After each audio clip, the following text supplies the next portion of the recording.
على شاشتنا ده مش هيخلص، ملوش اخر يعني، ملوش نهايه. الفيلم بتاع خالد يوسف هو بتاع كف القمر، اللي هو قال لك الفيلم ده ملحمه دراميه وبتاع ومش عارف ايه، والعيال الضارين بامهم والكلام ده كله. تخيل ان الفيلم ده طلع مرجحه اخلاقيه وفوضى فكريه، ده بتلعب بدماغ الغلابه. الفيلم ده بصراحه كله شروط اخلاقيه ودينيه وكل زي ما تقول. استهدى بس كده عمنا الراجل، يعني هو صور عشان تبقى فاهم، بس الراجل صور واقع حقيقي.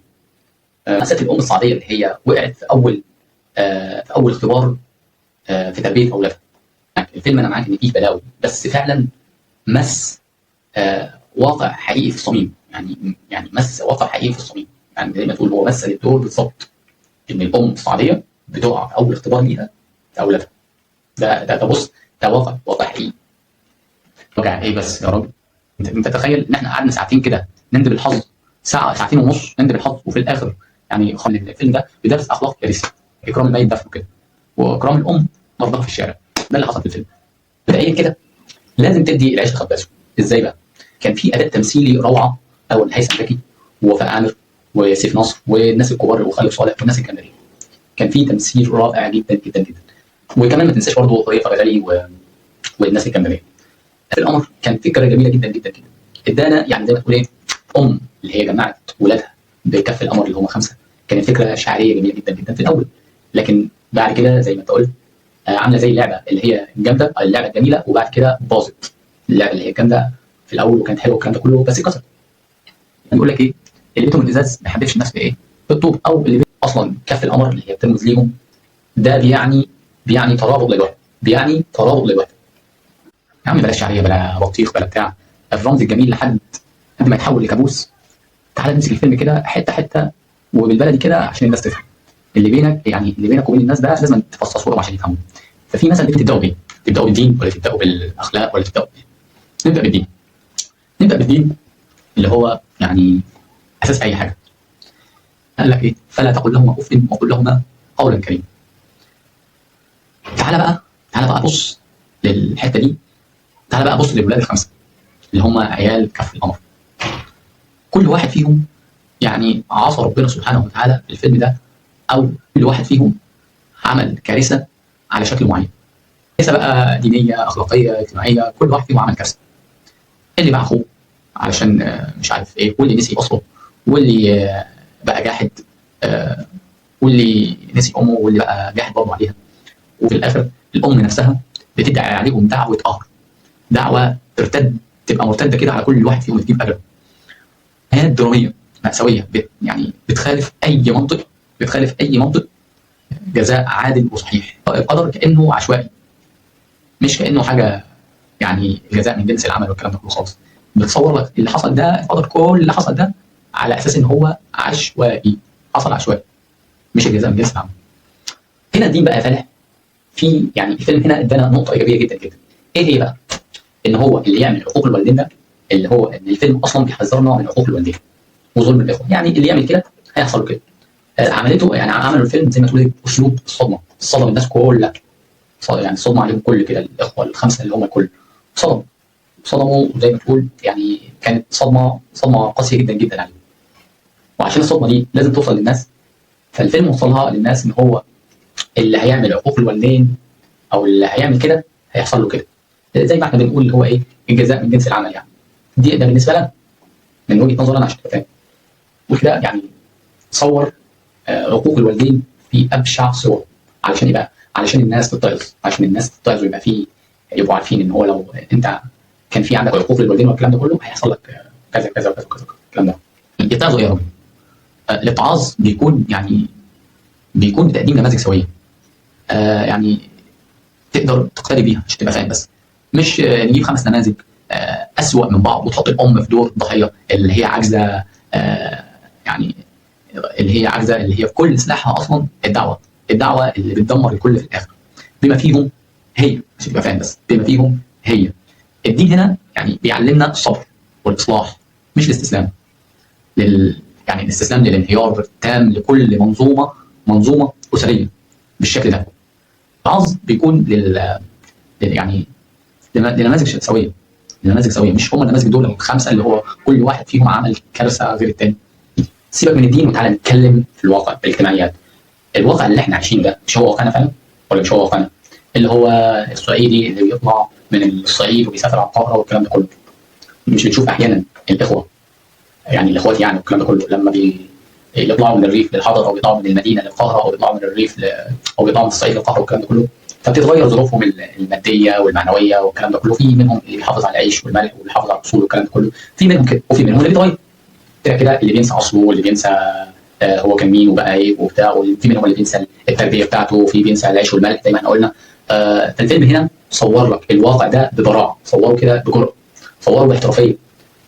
وكده تقول الهجره من الصعيد للقاهره، اداك يعني حكى لك القصه كده بطريقه، يعني بطريقه اللي هو ايه، ازاي الغربه الناس بتعيشها، وازاي الغربه بتاثر في الناس والكلام ده كله، وبتغير في النفوس، وبتنسي اكيد بتنسي يعني.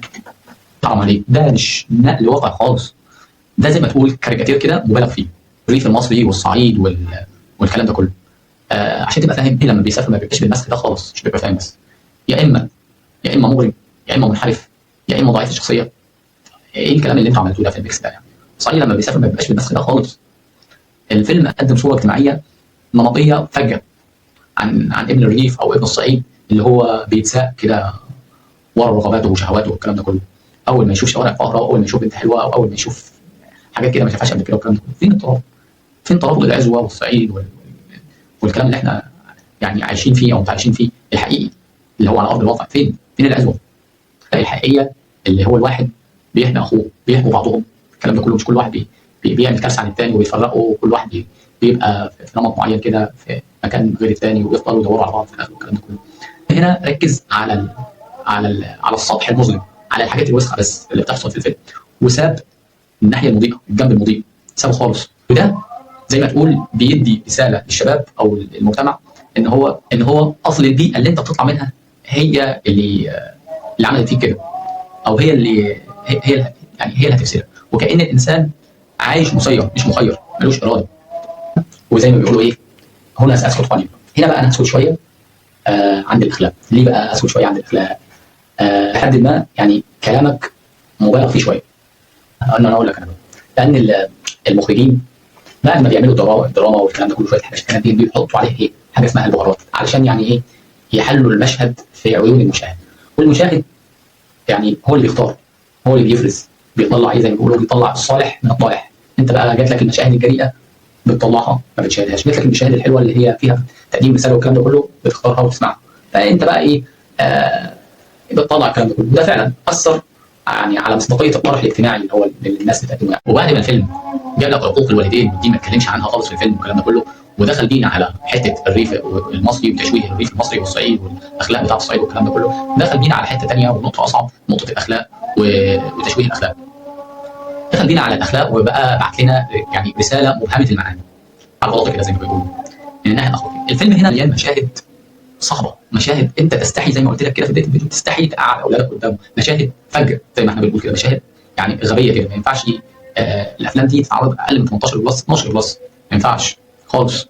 12 بلس 18 ما ينفعش الكلام ده كله حد يسمعه خالص جدا. افترض ما تتعرضش في الافلام العربيه والمصريه والاسلاميه، افترض ما تتعرضش اصلا. الدراما والالفاظ اللي هي كانت بتتقال والكلام ده كله. شفنا احنا الممثل اللي هو مش فاكر اسمه ايه، اللي هو كان في رمضان كريم ده، اللي هو قاعد ينده كده وهو طالع، حد عايز يحل المشكله، حد عايز يحل المشكله هنا لما خد البيت ده. انتوا عارفين المناظر دي يعني. واحد دي كانت بتخاطب الغرائز والكلام ده كله، الغرائز والكلام ده كله تحت مسمى الدراما الواقعيه، اللي هي كانت عامله فيها شريفه وبتاع، وان هي مش عارف ايه، وطلعت يعني. ده باين لك قد ايه ان البنت، كل البنات مش يعني، البنت اللي اختارها من ضمن البنات ان هي محترمه، طلع في الاخر مش محترمه. ده بيبين لك رساله ان مش كل البنات كويسه، مش كل البنات مش عارفين، مش كل البنات. فاداله فقد ثقه في كل نوع البنات، او كل نوع الانوثه اللي في الدنيا اللي على وجه الارض. الرساله ضاعت. بدل ما نطلع مثلا ببر الام والكلام ده كله، وان احنا نبرها في حياتها قبل ما تموت ونلحقها والكلام ده كله، وببر جميل للام والكلام ده كله، طلعنا في الاخر خالص بمأتم كبير وجنازه، ويا دوبك لحقوها وهي رايحه تدخل التربه بتاعتها. الاخلاق العامه للعمل بتاع الفيلم ده كانت منفرده. كانت اي واحد يبص على الفيلم ده يعني ينسى ان فيه اي نوع من نوع الاخلاق. موتت الاخلاق كلها، خلت البيت المصري كله وهو قاعد بيتفرج كده يعني بخنقه كبيره جدا، بانه هو مفيش تمسك بالقيم خالص ولا الاخلاق ولا المبادئ في الفيلم ده. فالفيلم كان حلو جدا جدا في بدايته، بالام اللي هي كانت معاها 5 ولاد وامهم، كان بيت جميل وبيت حلو في بدايه الفيلم، وكانت القصه جميله جدا جدا. تيجي في الاخر اللعبه الحلوه دي تتكسر، وكان تمثيل حلو من وفاء عامر وولادها ال5 والكلام ده كله، وفي الاخر تنتهي بتوجيه وتنفيذ لاخر الفيلم بايظ. بيجي الفيلم لحته ظالم جدا، مظلمه خالص في الفيلم، فساد ديني واخلاقي واجتماعي، وكمان الاخلاقي هبوط تام جدا عشان تبقوا فاهمين. بس الفيلم ما قدملكش حاجه مفيده، الفيلم بالعكس قدم كل الحاجات الوحشه وكل الحاجات اللي هي غير اخلاقيه او الكلام ده كله. قدم لك بيت حلو وجميل وبيت فل 14، لكن في الاخر راح بيك لحته ثانيه خالص، لتفكك وظلام وحاجه غير الواقع خالص. مش هتكلم في الواقع الاخلاقي، لان الواقع الاخلاقي في الفيلم ده فعلا فيه تجاوزات وفيه مشاهد جريئه وفيه يعني زي ما تقول ايه، درام حقيقي، يعني ملفت للانتباه ان هم جابوا المشاهد الجريئه دي والكلام اللي احنا شفناه والكلام ده كله. المشاهد دي احيانا بتخلي المشاهد بتحاول تخلي الفيلم مش عائلي، ما ينفعش تشوفه انت والعائله والكلام ده كله، ولا تسمعه انت والعائله. المشاهد دي بتحطه تحت الرقابه، ممكن يتعرض وممكن ما يتعرضش، ممكن يتسمع وممكن ما يتسمعش، ممكن في ناس تشوفه وممكن ما تشوفوش، ممكن في عائلات تسمح ان هي تشوف الفيلم ده وفي عائلات ما تسمعش، عشان كده ممكن ما يتشهرش اصلا الفيلم ده بسبب المشاهد الجريئه اللي فيه.